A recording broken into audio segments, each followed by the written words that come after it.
of having all sworn department members not only train but understand and embrace what a culture of active bystandership means to moving the needle forward.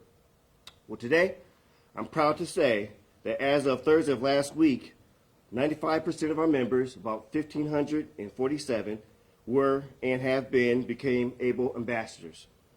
Our commitment as an ABLE agency does not stop here as we continue to train and reinforce the core tenets or pillars of active bystandership. Reducing mistakes, preventing misconduct, and promoting health and wellness is important to MPD.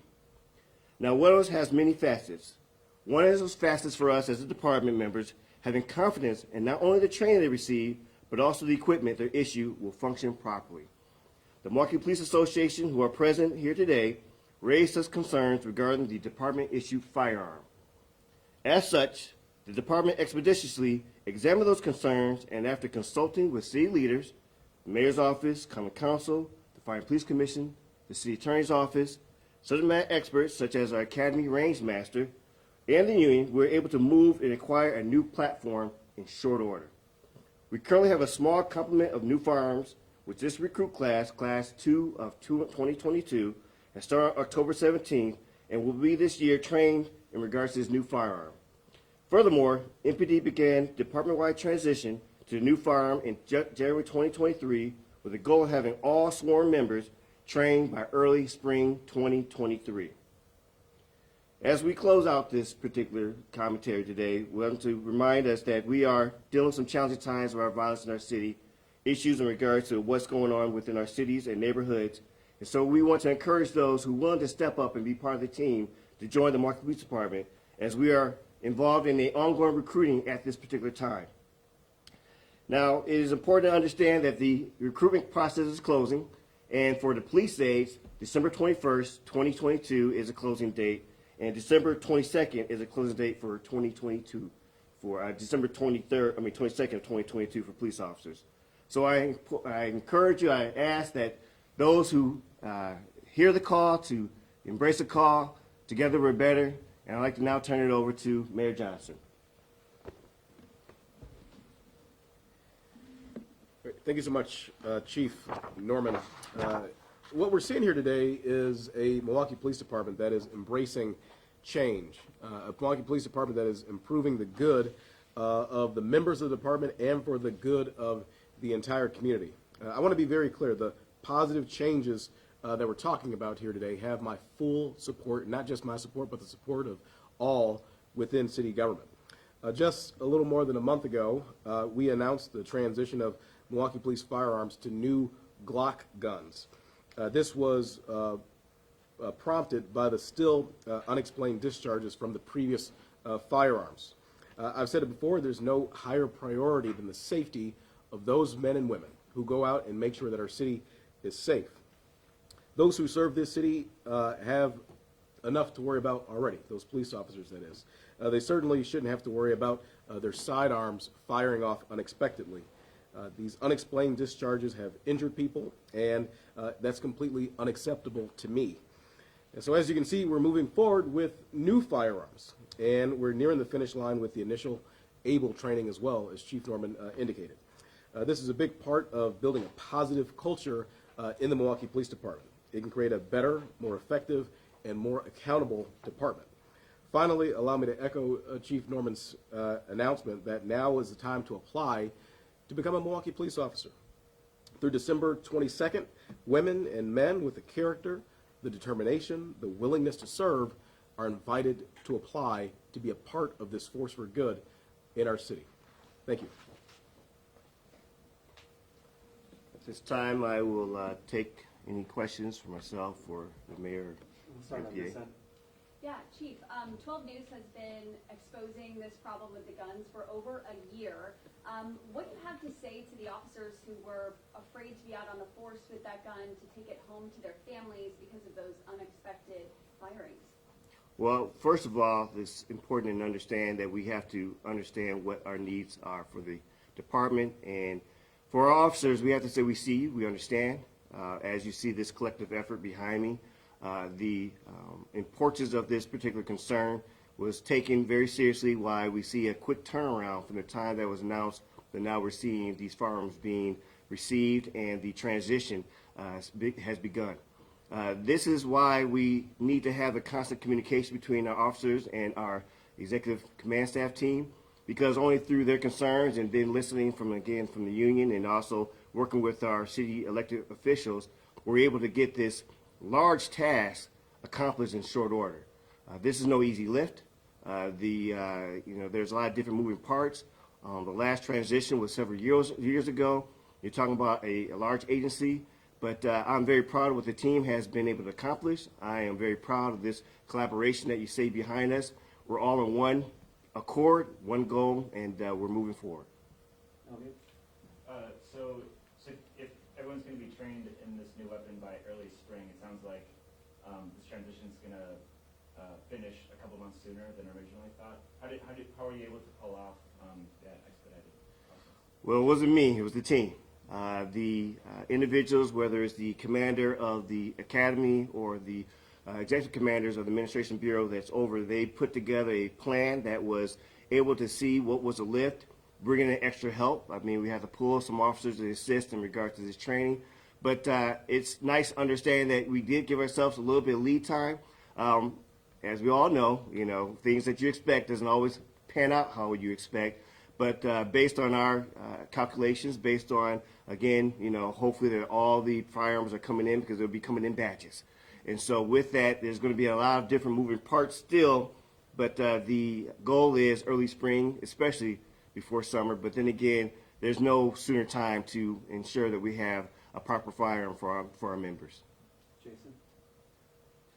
The mayor said this was still unexplained. What kind of investigation is still going on? What have you been able to discover? And why did the department switch the Sig Sauer when we knew at that time that there were problems with that manufacturer back in 2017, as early as 2017? Why did you switch? Who made the call to switch to that particular firearm?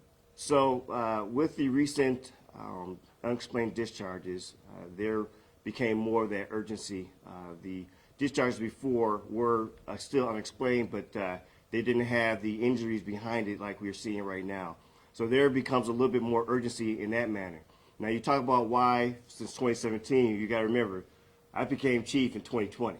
And so there has been a lot of behind the scenes work going on in regards to, again, trying to figure out what was the particular issue.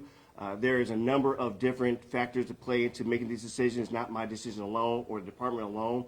And having the support of the mayor, having the support of the MPA representatives, and also, again, Fire and Police Commission, the City Attorney's Office, those are a lot of different, opinions and decisions that need to come as one, which luckily that we were able to make this determination as quickly as we did. The gun has been researched by our team in regards to what was a good gun to transition to. Glock was the choice in regards to that, not only having the reliability, but also availability. As much as you want to talk about that we're post-pandemic, there's a lot of challenges that we're going on right now. Even those who, I got a car that needs to be fixed, and I've been waiting for about 2-3 months now to get it fixed because of chain supply issues. It's not easy right now in regards to what life looks like for all of us. And so the urgency has always been there, but seeing the injuries really kind of ramped that up, where we need to make sure that our members are safe, but also our public is safe. Have you been able to get to the back? Obviously you weren't chief when the decision was made to switch Correct. to the Sig Sauer, but obviously that's got to be part of the investigation. Why did they upgrade to that particular firearm when there was known problems with that manufacturer? So again, this is an ongoing examination. There's people, a lot smarter than me looking at this particular product, looking at, what was the particular concern. There's a reason why we're saying it's unexplained. We don't have an explanation. And as we work with other experts, other departments, this is not an easy lift. And so while we're still dealing with that investigation, we still have to move on in regards to making sure that our members are safe and our public is safe. My question for the mayor, unrelated topic. Do you have any additional information or statement that you can give us about yesterday's Tulsa crash involving the DPW truck? No, I have no further information as of now. Obviously, as you saw, you were at the scene yesterday, Tajma. There were a lot of investigators there, a lot of law enforcement agencies from the Wauwatosa Police Department to the Milwaukee County Sheriff's Office to the Wisconsin State Patrol. So that incident's still under investigation right now. Can you tell us anything about last night's shooting in 3rd Ward? I don't have a lot of details about that myself. Presently, I know that there was an issue and individuals presented themselves, I believe, at the 1st District Police Station. But beyond that, I don't have further details about what precipitated that incident. Chief, can you speak to that double shooting in the 3rd Ward? So at this time, it's still an ongoing investigation. As we all know, the challenges of firearm violence in our city is real. We take every incident seriously. There was just an unfortunate number of incidents that took place last night that I've always said is unacceptable. We're using firearms for every dispute, we've had, unfortunately, family violence in regards to shootings last night, and we really have to take a stock in regards to what's going on here. Why are we allowing these firearms to be our deciding factor in regards to our conflicts? And this is happening way too often. This is happening in so many different corners of our community. And so I'm asking the public to help us help you in regards to providing information, but also being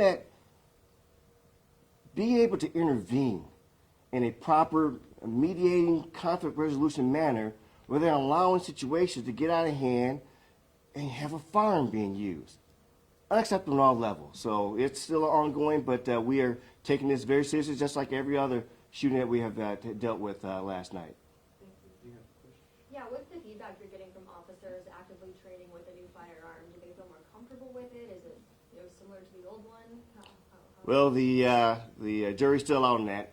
As we are still going through the early parts of this, this will be again an ongoing look at what's the training look like. But I'm hoping that it will be well received and that there will be a level of comfortability. But we're still in that transitional phase at this time. All right, thank you, everyone. Chief, I have one more question for you. The situation with the mother and daughter that ended up in Northridge Lake, the grandmother has told us that she called Milwaukee Police first. Who should be taking responsibility for that call?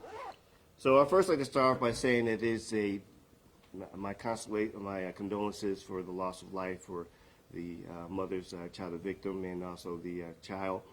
Understand that this is still an ongoing investigation that we're looking to what happened and who was involved, because unfortunately the information I'm getting is there was a lot of different phone calls, a lot of different contacts out there. The Milwaukee Police Department enjoys a great partnership with all law enforcement partners, and this is something that we take seriously. We're going to look into it and figure out what happened and where do we get to where the incident unfortunately ended at Northridge Lakes. But definitely it's a concern of ours, and our team is looking into it. Thank you. The call did fit your criteria for a missing, endangered, or critically endangered person between the daughter who was 11 and the mother who was suicidal. Why wouldn't someone from dispatch send somebody out to the scene or searching for these people? My understanding was there was a response, but again, I don't have all the details, and I don't like to speculate. I don't, without having all the information, understanding who was all involved, what was said. There's a lot of tapes that need to be listened to, a lot of people need to be spoke to. So, thank you. For the DPW crash, do we know the identity? Can you reveal the identity of the driver? And do you know if there was any medical issues that may have been at play with her crash?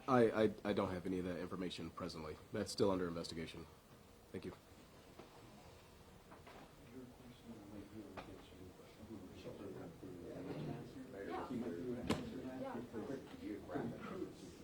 Our training and probably they didn't have our last firearm, so they're new. So I can. Do you guys want B-roll of the new firearm first?